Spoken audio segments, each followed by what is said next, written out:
Hey, welcome to Optimize Your Body with Martin Silva, where we talk raw, uncut facts to truly help you optimize your body.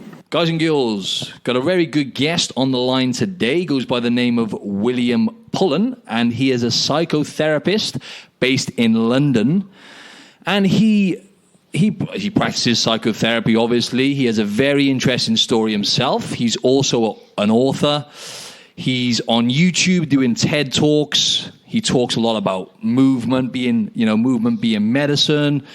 And he actually practices in a wide range of mental health kind of issues and stuff like that. So I think we could have a very good conversation. But to get started, Will, it'd be great if you could just tell us your story and tell us a little bit more about yourself, please, before I start going off on a tangent.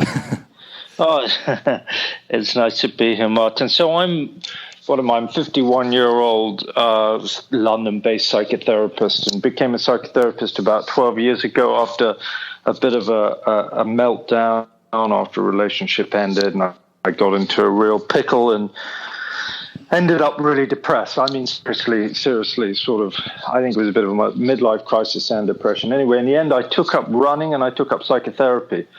And after getting on antidepressants, I hasten to add. And I combined the two after a couple of years. I decided to train as a psychotherapist. And then in my training, decided to see if I could bring together an approach to therapy which would include running, because it had been so fantastic for me.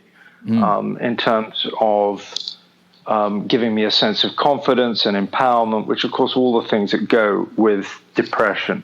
So it's a sort of shortcut to getting. It's a way to hack the system in a way, because when my mind and my soul and my feelings aren't feeling very confident, I can then go to somewhere which is easier to use, which is my body, which is a good segue into the world of fitness and bodybuilding. Definitely. I'm glad you mentioned that, because I did notice that. I noticed you combine the two, psychotherapy and exercise, and we're going to delve a lot deeper into the exercise side of it. But I would like you to explain to us how you define psychotherapy, William, and how you found out about it, essentially, if that's okay with you. Yeah, sure. I mean, other people, it's sometimes called the listening cure. So psychotherapy, in contrast to other approaches such as psychiatry that uses medicine and uses labeling, and psychology that uses labeling, we don't seek to diagnose so much. We sit there and we listen, and we have different approaches, some of them more interpretive, some of them more about changing behaviors. And we believe that in a process of listening and in my case as a humanistic therapist, offering an ideal relationship. When I say ideal, I mean ideal enough. That means that a client comes to me and they can feel confident that I'm not going to judge them no matter what they say. And that gives them a freedom and allows their own, highly critical inner voice to relax for a moment. I show them that actually the bits of themselves that are so difficult to accept are actually really quite acceptable, and that everybody's got so-called unacceptable bits. Interesting. And having been there yourself, and you mentioned at the start that you went through a bad phase in your life, so to speak, where you were struggling after a breakup and you hit a point of depression. How do you find that must benefit you a lot now, because having gone through that struggle and now dealing and helping people, with mental health issues, do you find now you have a good level of compassion and empathy for these people having been through what you've been through? Yes, for sure. That's a really good question. No, I do. I'm grateful on so many different levels, actually. I now have a career which I love and feels meaningful. So I'm grateful for that. I'm grateful. It's also helped me to be good at my career, of course. Mm-hmm. And what's the third one I was going to say? Yes, I've learned some important skills which I didn't possess then, which probably contributed to my poor mental health at that time.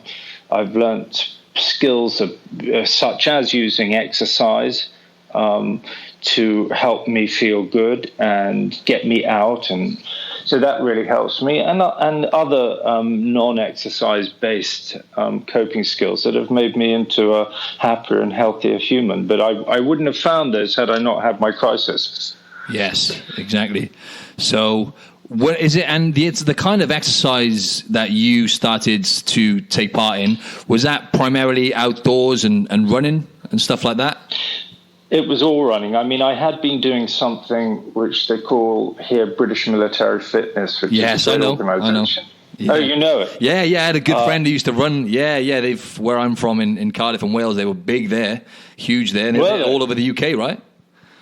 So absolutely. So tell your listeners how that works. Yeah. So, I've got a funny story actually. It was pretty brutal. So British Military Fitness, it is kind of what it says it is. So you would have like almost military style boot camp outdoor training. In the UK though, it's not quite as glamorous as the boot camps you get over here in Australia, Will, you know? Yeah. And I remember a client of mine, actually, a client I used to personal train, and she was doing it, and she was actually really getting into it. And she didn't mind rolling around in the mud because of the weather and stuff. You know, it gets pretty drastic in the British winters. But one time, she ended up landing in dog poo when she was doing sit-ups. And that kind of put her off for a few weeks, you know what I mean? But I just remember the story. I can remember the look on her face when she was telling me, like, you know, covered in dog poo. So it is pretty hardcore, right, Will? It is, and you know what I like about it is it's proper. You know, they're proper soldiers, ex-soldiers, and they're still in military fatigues, and they scream at you like you've signed up to the parachute regiment. Yeah, exactly. And it's quite good fun. And you know, they're proper geezers. This is not the officer class. These are proper. Lads, soldiers, and there's good banter, really good fun times. Yeah, no, it's just the right side of kicking your ass and having a laugh. I highly recommend it. I think Bear Grylls, bought British Military Fitness. I want to say, and I think he's trying to rebrand it. He's changed the name subtly, and I think he's trying to roll it out in America or something like that. Yeah, it actually just came back to me now. I took a few classes, actually. I was really getting into it in my when I was like 19, 20, and I first got into fitness. I had a few friends who were obviously ex-military, and they were taking a lot of the classes. And yeah, it was a really good. That's what I was going to say is, there must be something to be said, Will, in terms of your mental health. Now, we all know how important, community is and actually being around other humans, which is something I wanted to go a bit deeper into a bit later. But do you think that plays a big part? Because I feel like the day and age we live in now, Will, it's great. Technology where we're at is amazing. We're having this awesome conversation now on Skype, crystal clear. But at the same time, I'm observing that we're becoming more and more disconnected because of things like the iPhone and technology. But, having humans around you and actually taking, group fitness, for example, I'm not a huge fan of, the structure of it in terms of, because I've dealt with a lot of people who get injuries. And I think, when it comes to getting, results physically, there's better types of training you can do. But for the mental aspect of being around another group of people, do you think that was a really big turning point for you as well as the fitness? Yes, I mean, when I took up running during my crisis, I took it up with a friend, and we were both smoking and drinking, poker playing men and the rest, and I think running with him really helped. So that camaraderie piece, I think, is really important. But it's important, when I did my TEDx talk, which is called Movement as Medicine, it's all about my work and my story. As you said, can be found on YouTube. What I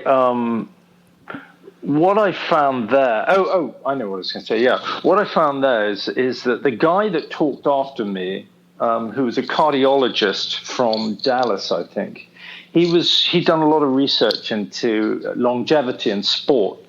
And he said that, interestingly enough, sports like where you're solo, like running and working out in the gym, only add about a year onto your life. Whereas the one that was most extreme was was doubles tennis. Doubles tennis adds 9 years onto your life because it's so sociable, because it uses the whole body in all, going left, right, up, down, unlike running. And the banter in tennis is really good. So, and often there's, in doubles tennis, there's a little sort of slightly sexy kind of twist to it, and so you're being kept highly sociable, and you can play doubles tennis into your 80s, or longer. So, in answer to your piece, I do think that the socialization is really good, and the evidence bears it out. I also think, and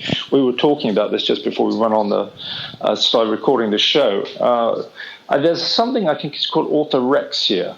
Which is, I'm always forgetting how to pronounce it, but it's basically people who become obsessed by all the data that comes off their various devices, right? So the number, I've done 10,000 steps, eaten 500 calories, my heart rate's this, my blah, blah, blah, blah, blah. And they're constantly checking their data, and they become obsessed by it. And the point I'm trying to make here is that if we're not careful, we end up the other end of that doubles tennis, where we end up alone, going to the gym, feeling really good when we walk into the gym, feeling good when we walk out of the gym, and then going home to an empty house. Not having much fun because we want to look after our health, and I'm guilty of this too. I want to look after my health. I don't want to go drinking. It's much easier just to work out and go home and definitely. And that can have an impact on your mental health, and it can have an impact on your social life and your romantic life. Orthorexia, such a great point, because I've actually been learning about that now. I'm studying a nutrition course at the moment, actually, and I couldn't think exactly when you mentioned the name then, and then I remembered, but I've been there myself, and I'm glad we're on this topic because I can definitely identify with this. And people I've coached online and as a personal trainer, when it comes to actually obsessing over numbers, but also just going so extreme with fitness and exercise, because finding that balance, as you said, the social aspect and actually having, that side of your life kind of balanced and going out and having fun and stuff like that is very important. But yeah, like the whole obsession when it comes to, tracking nutrition intake is one example. A lot of people, tend to replace one eating disorder with another when they end up tracking. Yeah, they end up tracking so meticulously. And it's, that is just an example, but that type of thing shouldn't be a destination. It's a good starting point and it's a good tool for some people. But man, I've really seen people, actually having worse episodes of binge eating as a result of tracking the numbers and trying to fit, foods which they're highly addicted to into their regime. And I guess, once again, as you were saying about exercise, I'd like to ask you more about that. Because I've been there myself, obviously haven't competed at a high level.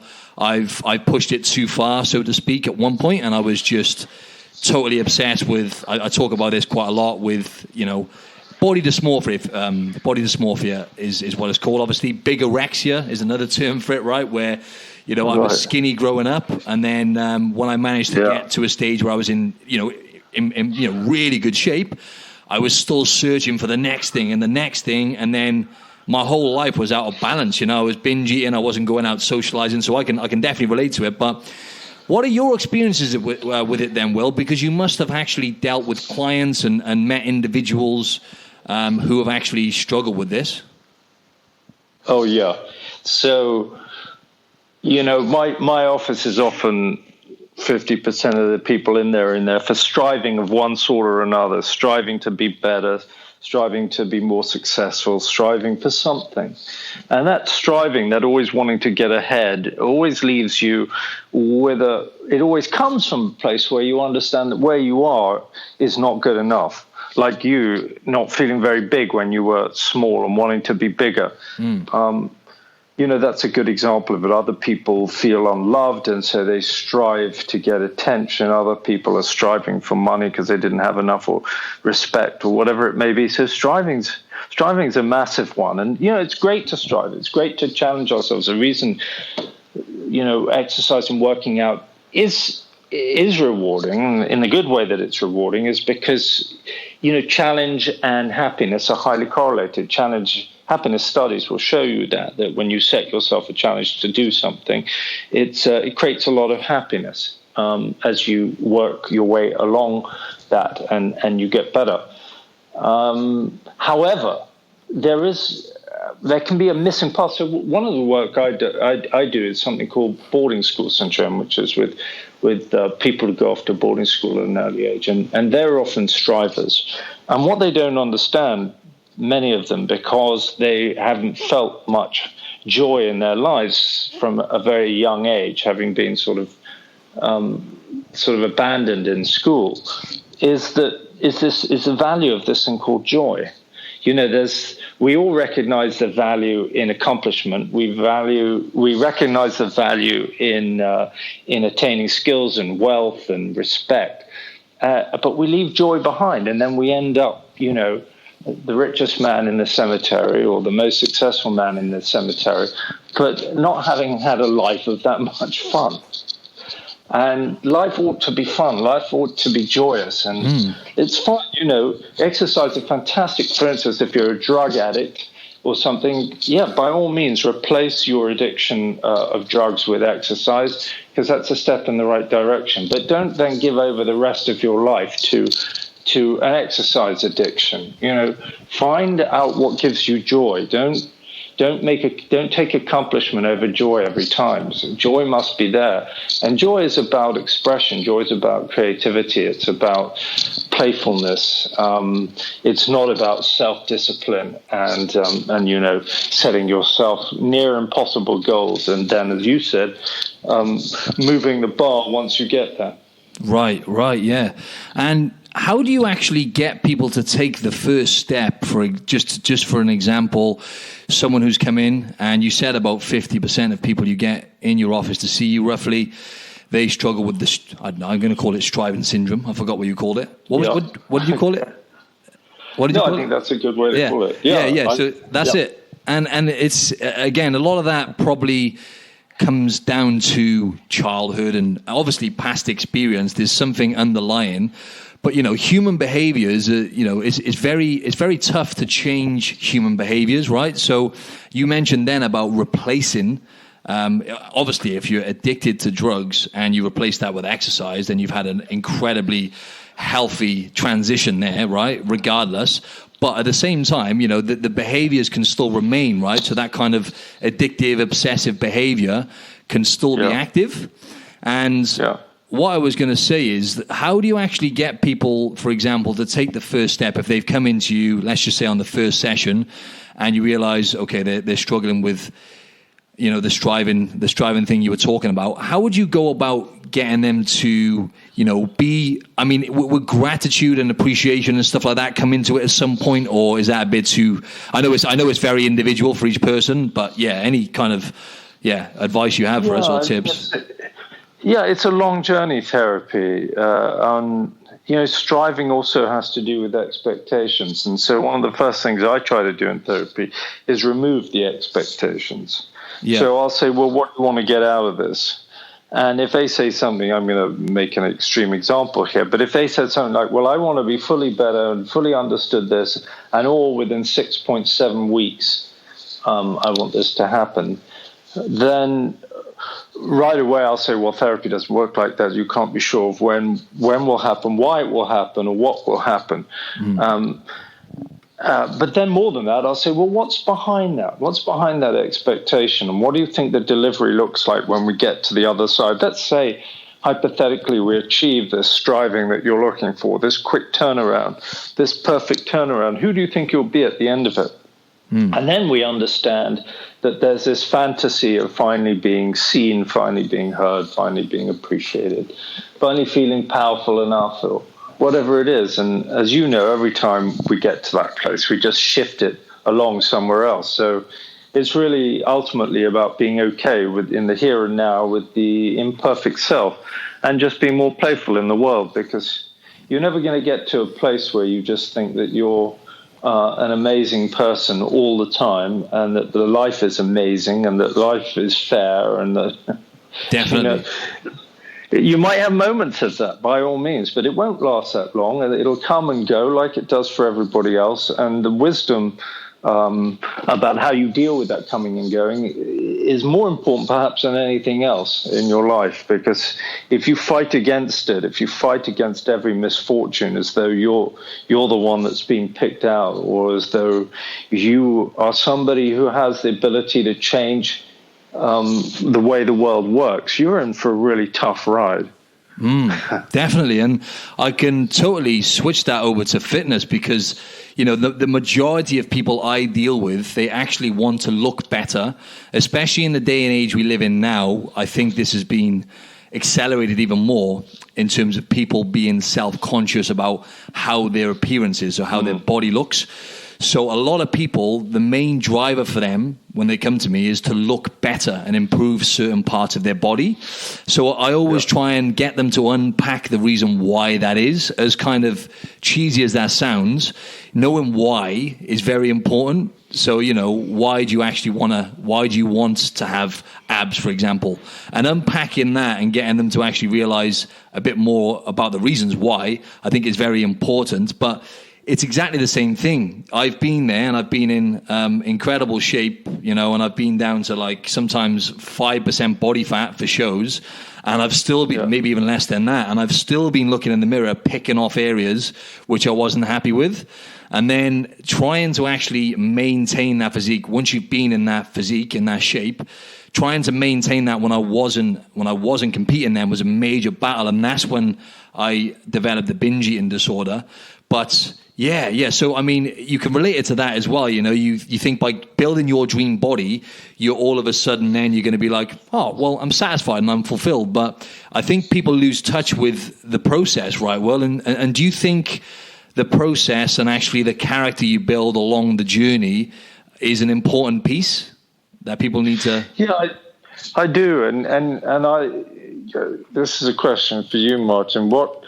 Because I've experienced this, and I know that many of your listeners will have done, but I think one of the big giveaways that something's out of balance, out of whack in the way that what your expectations are and how you're using exercise in your life. One of the giveaways is what happens when you get injured, right? Yep.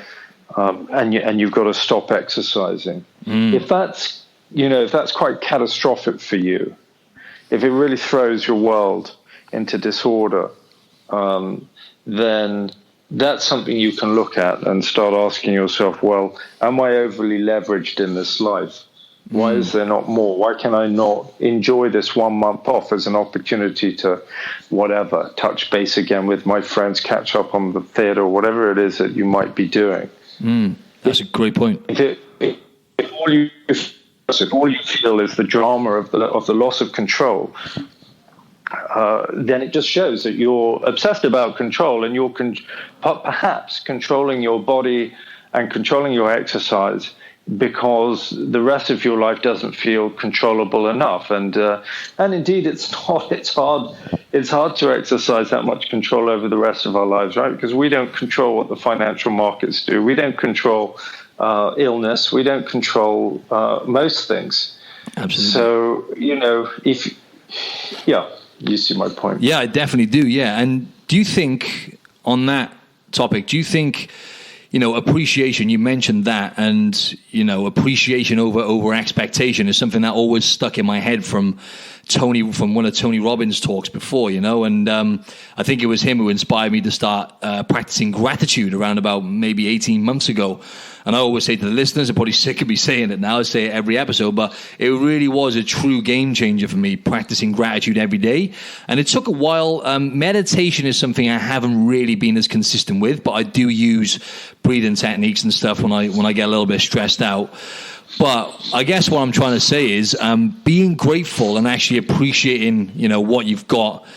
Do you think that is like a good practice for a lot of people, or do you think for most people you actually come across, do you feel like that's a little bit out of their depths to start with, or?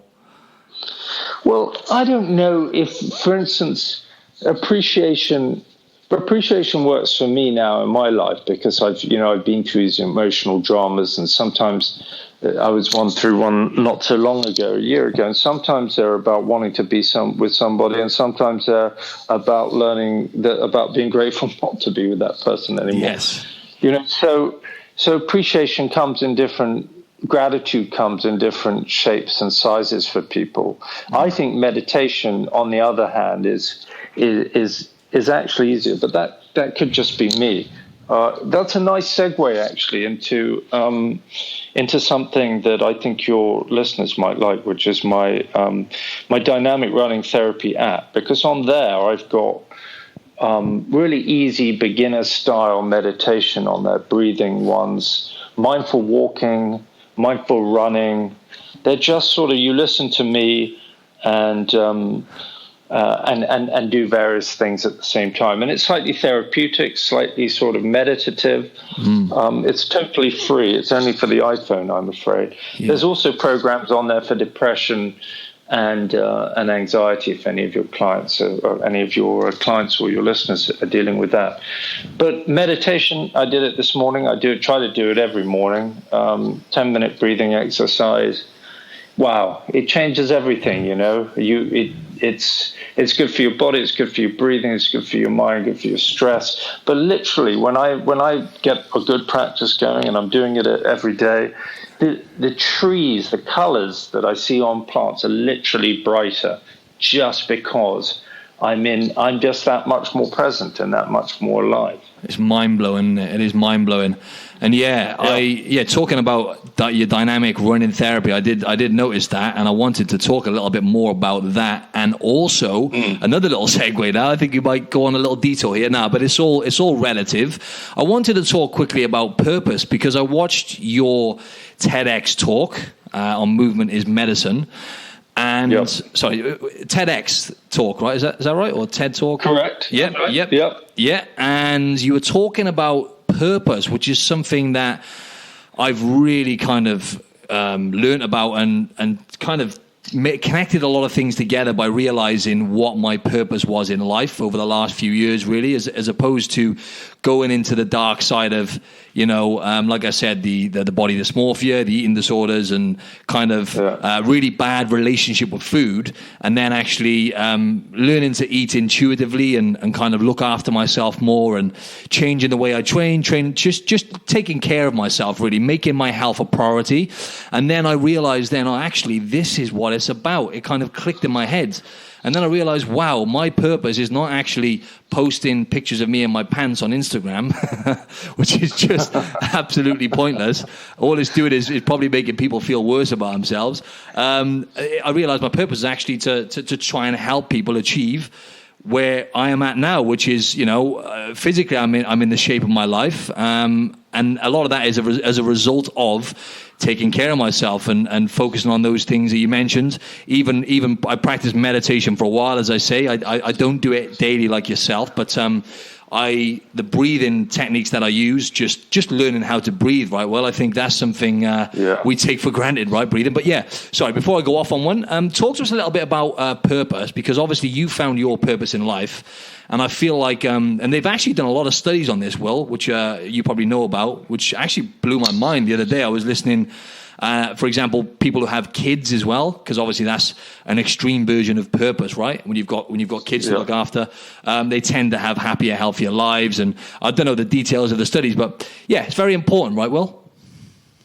Well, actually, I've read data showing that actually kids don't make you happier. Okay, maybe I got that wrong. That it's actually neither a net gain nor a net loss. But there's certainly a perception amongst people who have kids that it's a net gain. Thank God. But let's talk about purpose. So I found purpose in doing this work that I didn't have before. I think purpose, when you look at purpose and happiness, it really, I was watching this show, what was it called? It was on Netflix, and it was called something like Happiness. I think it was Happiness. It was a 1-hour show. I know which one. Yeah. Okay. And at one point they're interviewing these, I think they're slightly religious Frenchmen or something, who are working in in a place in Calcutta for the dying. And these guys literally go out and pick up the poorest of the poor off the street and put them in this big dorm and look after them. And I have to say, when you look at the smiles that these guys had as they were talking about their work, you can see it's a different quality of smile. It's a smile that runs so deep that the level of contentment and meaningfulness, it just gives a different kind of smile. Now, I'm not doing that work, and I'm sure that many of your clients and listeners aren't. But I think for those of us, going back to the piece where we're inclined to exercise can make us self-absorbed, that this whole thing around intrinsic and extrinsic values, and when we go for things that are extrinsic, like what we look like and how we look to others, things outside of ourselves, status and things like that, evidence shows they don't give us that much happiness. And that intrinsic values about who we are and what we do and how we connect to others and the choices that we make and the values that we care for, these are much more important. And so I would, in terms of purpose, I would say, try and balance out that obsession with exercise, that obsession with body, with making sure you're connected to other people. You can still use your body. Go dancing. Learn how to dance with others. Don't try to necessarily be the best dancer there. It could just be playful dancing. Or, go and pick up, if you want to go and pick up homeless people, or build houses for some organization, some charity, get a hammer out. These things will make you so happy. Go and sing in a choir. Go and join a musical theater group. These things will make you so happy, you won't even understand what the hell you were doing before. Going home every night and peeling one cucumber before you ate it and to lay in bed. Exactly, that's it. That's exactly it, though, isn't it? And it's until you actually come out of that little bubble you're in, which is what I was in for years. And I'm actually going to be doing another competition in like 15 weeks' time. I haven't competed for like 3 years. I'm just going to do one more. So it's going to be interesting now because I'm in a different state of mind. But last time round, the first few shows I did, it's very selfish. This is a very extreme example, but it's a very selfish sport because obviously you sacrifice a lot. But I think people, just in general with fitness and health, like you said, chopping up your cucumber, it just gets a little bit out of hand. So do you think these things you talked about in terms of dancing and just being around people, interacting, do you think like novelty and, they talk about neuroplasticity and those kind of, obviously you've heard of that and you know what it is, but do you think these things like play a part in it, just doing different things with people? And massively. Yeah. I think you've really zeroed in on something. Variety. Don't pick one of these things and make that then the thing that you do for the next 20 years, because it'll also lose, quite possibly lose. I mean, if it's just dancing. Try to keep variety in your life. That's highly correlated with happiness, even if it just means going to work in different ways. Take the bicycle this day, the bus this day, go this route that way, this day, and so forth. And mix up the people that you see, mix up your diet. Just get out of any kind of rut. Depression is all about this kind of continuous rut of doing the same thing the same way, and then asking yourself why life doesn't feel more exciting. Do you know what I mean? If you have one cheeseburger, actually I could eat cheeseburgers every night. No problem. One cucumber every night. It's not going to cut. You're going to feel pretty joyless after a while. Damn right. I can relate to that. No, I wanted to talk to you. I actually just come back to me then. I read a book which was called Lost Connections. Have you heard of that book by Johan Hari? Yes, indeed, I have. Yeah. Have you? So you obviously know of this guy, yeah? Have you actually ever met this guy? Because he's based in. I've never met him, no, but I'm a big fan. Oh, great! I'm glad you said that. Don't want to do it. I'm glad you. I didn't want you to say, "Oh no, that's a terrible book. I don't believe in it." It's just going to be like, okay, changing the topic. No, but it just came back to me then. The stuff you were saying about, just doing different things, and I think, I wanted to talk a little bit more about the mental health epidemic that we're currently facing. Because it's very fascinating, the stuff he talks about, like disempowerment in the work environment and people not feeling empowered and connecting with others often enough. And as you said, like studies also show that, spending time with people and experiences are going to give you much more joy than going out and buying some new stuff, right? Materialistic things. So I wanted to ask you, this is probably a broad question, but what do you think the main drivers are, if you had to say, based on your experience, on, why we're facing a mental health epidemic right now? Ooh, how much time have you got? I think a lot of people are talking about intrinsic versus extrinsic values, what you've just talked about there, about, the external values versus internal ones. That's a massive one. We live in a world now that's highly visual, Instagram, etc. It's pivoting us towards the external, which is overwhelmingly... going back to your connection piece, that book is really all about how connection, or the loss of connection, drives.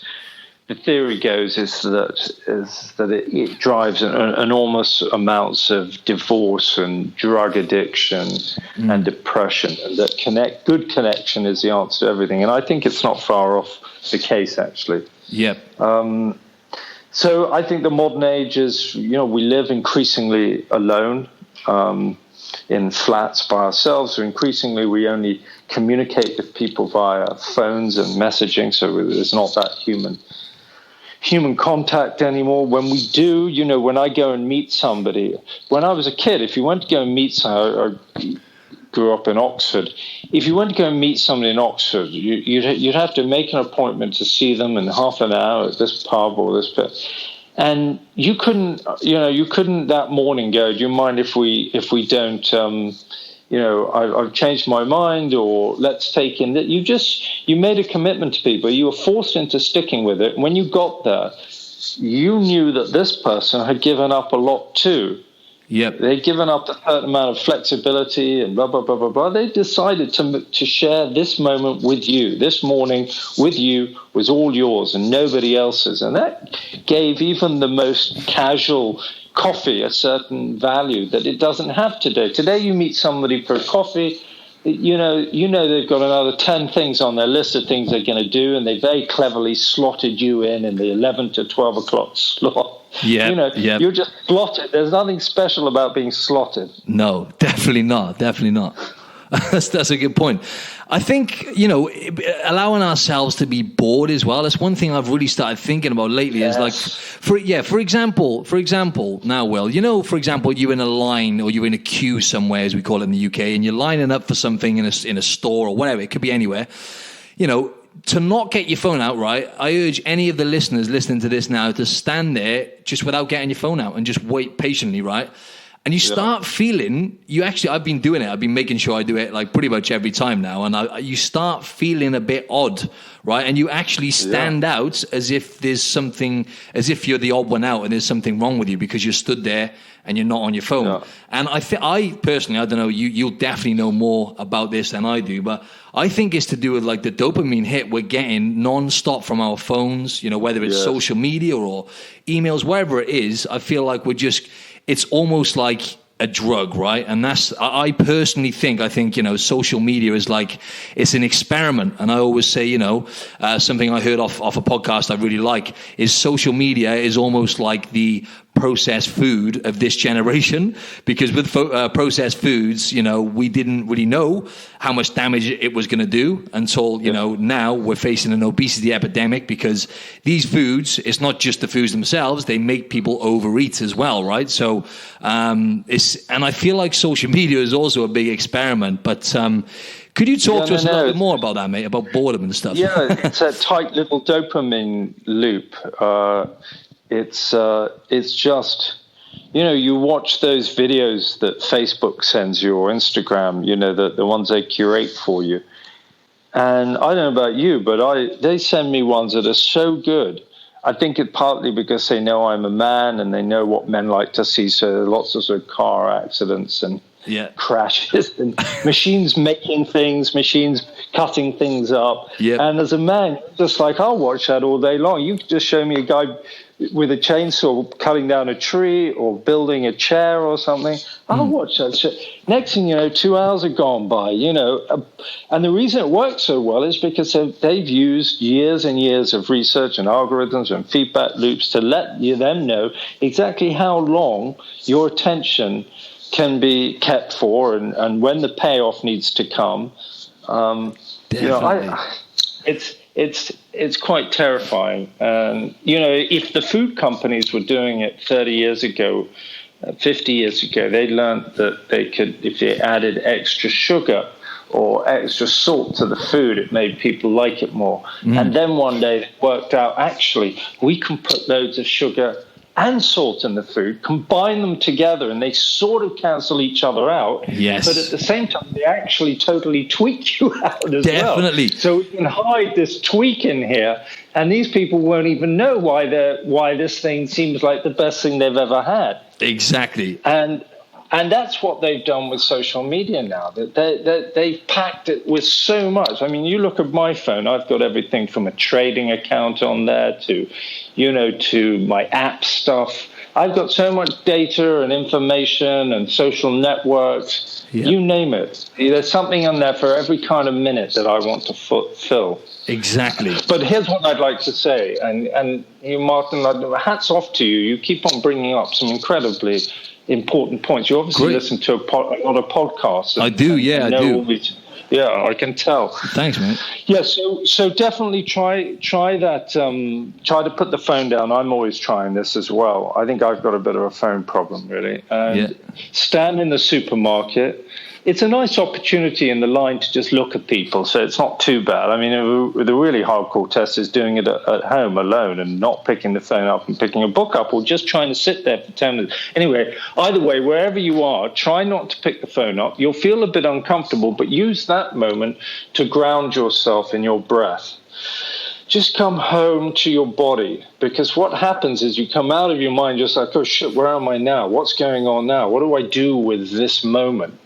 And actually, the body doesn't need to do anything with it. Go back to the body, stand there, breathe, feel your body, play with your weight a little bit, get into your breath, and you'll find actually after one or two decent breaths that you're fine just standing there doing nothing.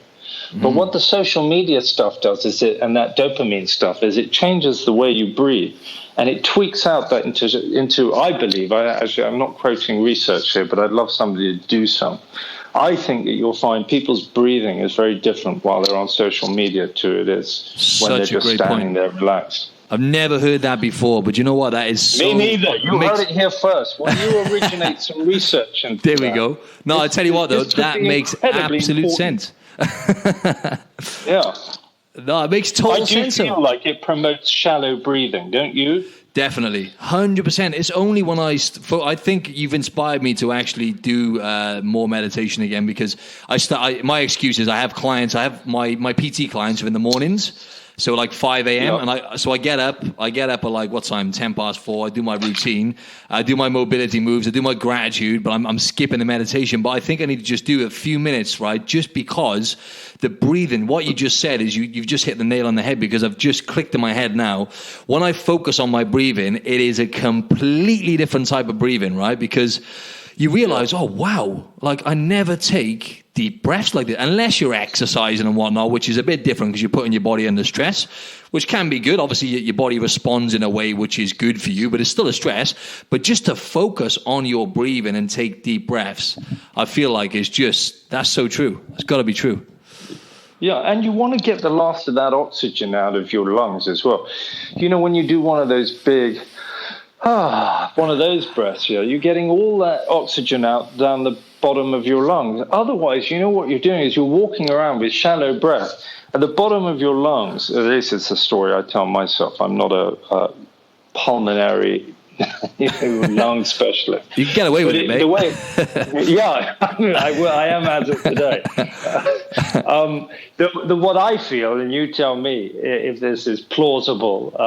Anyway, in the story you tell yourself, but that when we don't do a full breath, there's this kind of fist-sized pocket of breath stuck at the very bottom of your lungs. It sits there, this moldy old breath. Yeah, that's not being breathed in or out, and it's just sitting there, just sort of. Just full of pollution and weighed down in the bottom of your lungs. You want to flush that out with a proper breath. Proper breath. That's exactly it. It must just be sitting there, just lingering, just preventing you from taking those proper breaths.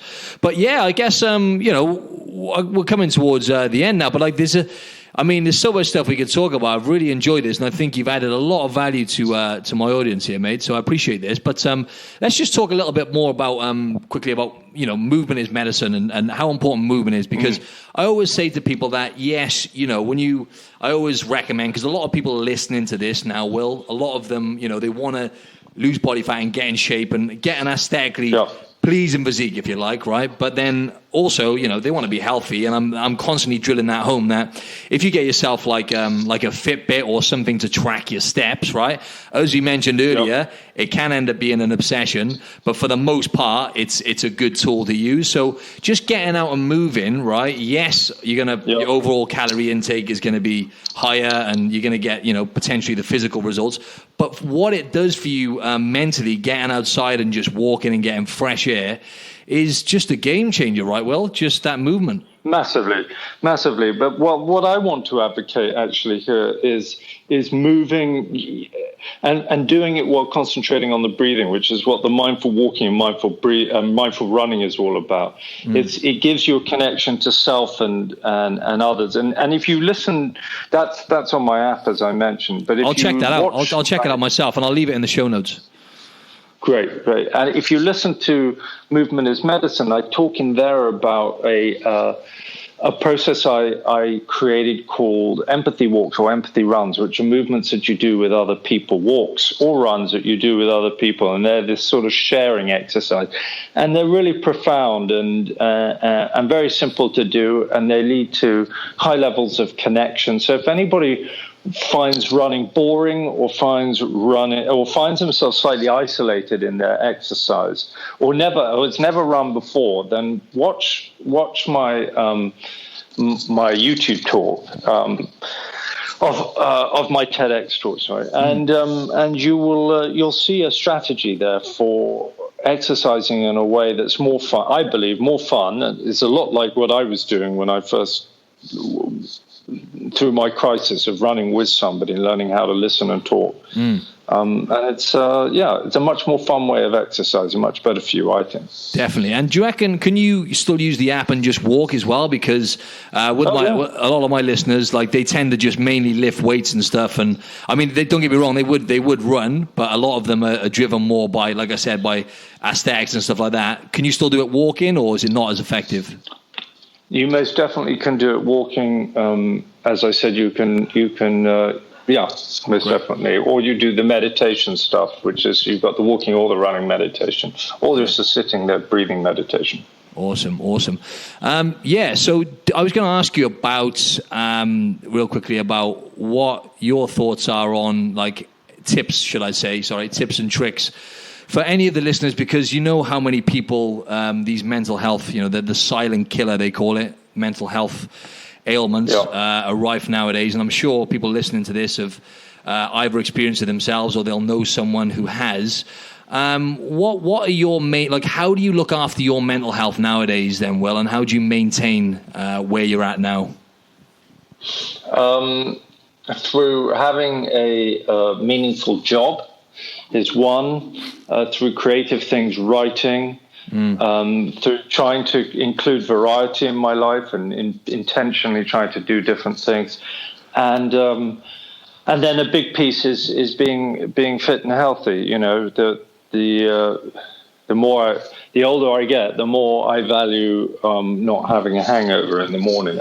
Every now and then, it's a great way to break that. My self-obsession is to have a big night out and wake up and just go to what I feel like hell, but it's nice just not to have to go to the gym this morning or whatever it may be. Definitely. But mostly, I look after, and I love feeling good. I go out for runs with the A6 Run Club here in London, which are, it's a shoe company, and we run out of at 7 o'clock, just before they shut the store. They invite people to show up there, and we just run around Hyde Park. I know you've got a Hyde Park in Sydney, haven't you? We have. Yeah. What a lovely place to do it, though, mate. Hyde Park in London. That's great. Oh yeah. I mean, we go past 2 palaces. Do you have any palaces in Sydney?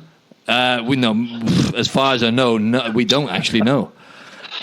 Maybe there's a Rupert Murdoch Palace somewhere, but we've got one with the Queen, as everybody knows, Buckingham Palace, and then, of course, Kensington Palace with, I forget who's in there, but various people. That's amazing. What a spot that is, though. So you actually live right near Hyde Park yourself, or?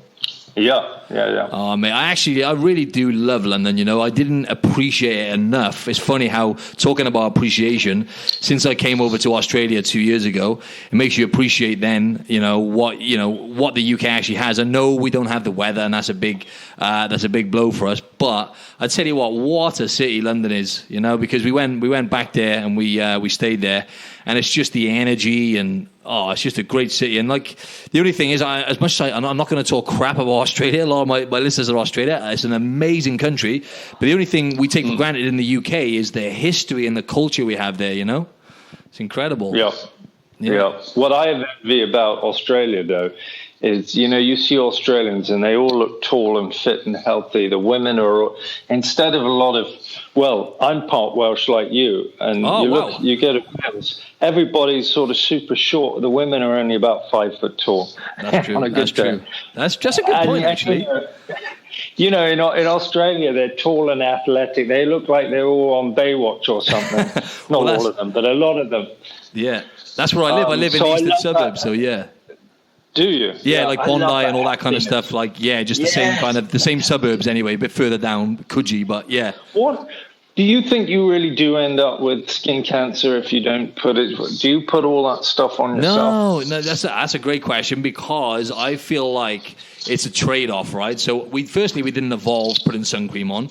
And secondly, don't get me wrong, I've got something else to say as well. But secondly, a lot of the sun creams and stuff and lotions you get have got so many chemicals in them and stuff like that you put in like a lot of crap into your system, right? However, yes, you do need to wear sun cream if you're going to be out roasting in the sun.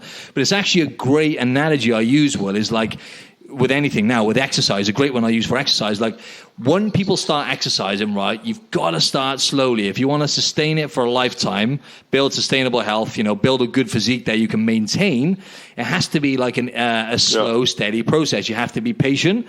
And it's just like the analogy I use is you wouldn't go out in the sun, right? If you hadn't had any sunlight for, let's just say, a few months, proper sunlight, you wouldn't go out into the Aussie heat for 3 hours with no cream on. And it's the same thing as fitness, People try to go from zero, as you said, from 0 to 100 straight off the bat. So, I think, the whole, you do see a lot of it, though, Will. You do see, like, some older people here, and you can see who hasn't taken, being cautious in the sun and who has. It's actually really noticeable. Okay. Good. Great stuff. So wait, one more thing then. One or two more things before we wrap it up, right? So, let's just any kind of advice you have for the listeners who are looking to, they want to get in shape and like physically and mentally. What would you say? Oh, okay. Well, the same thing that I say in my talk, which is no matter what kind of hole you're in the moment, physical, out of shape, or mental or emotional hole you're in, everything, you can get out of everything, and it's so easy. And it takes only one thing, which is the first step. Don't worry about the second step. Just do one step at a time. Don't worry about when and how or what. Just take one step in the right direction. So if you're doing no exercise, literally go out tomorrow, stand outside and do one step. And the next day do two, and the next day do three, and just build it up. And, in my case, as I mentioned earlier on, I was a smoker and drinker and poker player, all the rest of it, and, in terrible shape. And yet, a year and a half later, I'd given up smoking and run the Paris Marathon. Now, I ran it in 5.5 hours, which puts me up there with the old grannies. Who cares? But I'm pretty proud that I did it. And, hell of an achievement. And I did it purely because it took me 39 years on this planet to work out that if you do one step at a time, you can do anything. I was always jumping ahead in my thinking, and that's what made me end up in this depressed state.